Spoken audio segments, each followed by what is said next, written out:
নমস্কার বন্ধুরা, আজ আমি বানাবো বিটরুট কাটলেট। এর জন্য আমি দুটো ছোট সাইজের বিটকে গ্রেট করে নিয়েছি। এবার তার মধ্যে আমি দিয়ে দিচ্ছি দুটো মিডিয়াম সাইজের আলু সেদ্ধ করে। আর দেবো আমি 1 চামচ নুন, 1 চামচ হলুদ গুঁড়ো, 1 চামচ জিরে গুঁড়ো, 1 চামচ ধনে গুঁড়ো, 1 চামচ গরম মশলা গুঁড়ো।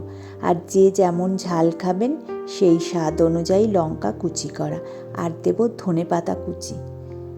এবার এগুলো বেসন, এবার এর মধ্যে আরেকটা জিনিস দেবো, সেটা হচ্ছে বেসন। বেসন না দিলে তো এটা বাইন্ডিংটা শক্ত হবে না, ভেঙে যাবে, আমরা ভাজতেই পারবো না। এবার সবগুলো একসাথে মেখে নিয়ে আমি কাটলেটের আকারে গড়ে নেবো একটা একটা করে। মোটামুটি বাচ্চারা না দেখেছি আমি বিট খেতে একদম পছন্দ করে না, কিন্তু এইটা যদি করে দেওয়া যায় বিটটা তাদের খাওয়ানোও যায়, আবার বেশ টেস্টিও লাগে। এইভাবে একটু এদিক ওদিক করেই আমাদের তো বাচ্চাদেরকে খাওয়ানোর চেষ্টাটা থাকে। আচ্ছা, একটা কথা বলি, যদি আমার চ্যানেলটা আপনাদের ভালো লাগে, রান্না ভালো লাগে, তাহলে অবশ্যই আমার চ্যানেলটা আপনারা সাবস্ক্রাইব করবেন, আর চেনা পরিচিত আত্মীয় স্বজনের মধ্যে একটু শেয়ার করবেন, যাতে এটা আমার চ্যানেলটা ছড়িয়ে পড়তে পারে।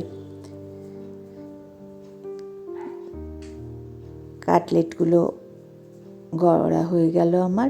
এবার একটা ফ্রাই প্যানের মধ্যে আমি অল্প তেল দিয়েছি। আপনারা চাইলে এটা অয়েল ব্রাশ করেও করতে পারেন, এটা কিন্তু ভালো মতোই তাতেও হয়ে যায়। এবার এগুলো আমি দিয়ে দেবো।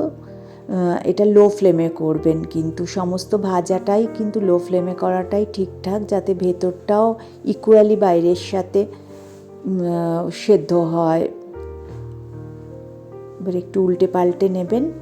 এটা খুব একটা সময় সাপেক্ষ একদমই নয়, মোটামুটি মিনিট 10-এর মধ্যেই এটার ভাজাটা কমপ্লিট হয়ে যায়। আপনারা এটা বাচ্চাদের টিফিনে দিতে পারেন, কোনো ফ্রুট স্যালাডের সাথে বা কিছুর সাথে মিক্স অ্যান্ড ম্যাচ করে দিতে পারেন। এবার আমি এটা উঠিয়ে নিলাম একটা টিস্যু পেপারের ওপর, যাতে এক্সট্রা যে এক্সেস অয়েলটা থাকবে সেটা যাতে অ্যাবসর্ব করে নেয়। রেডি আমাদের বিটরুট কাটলেট।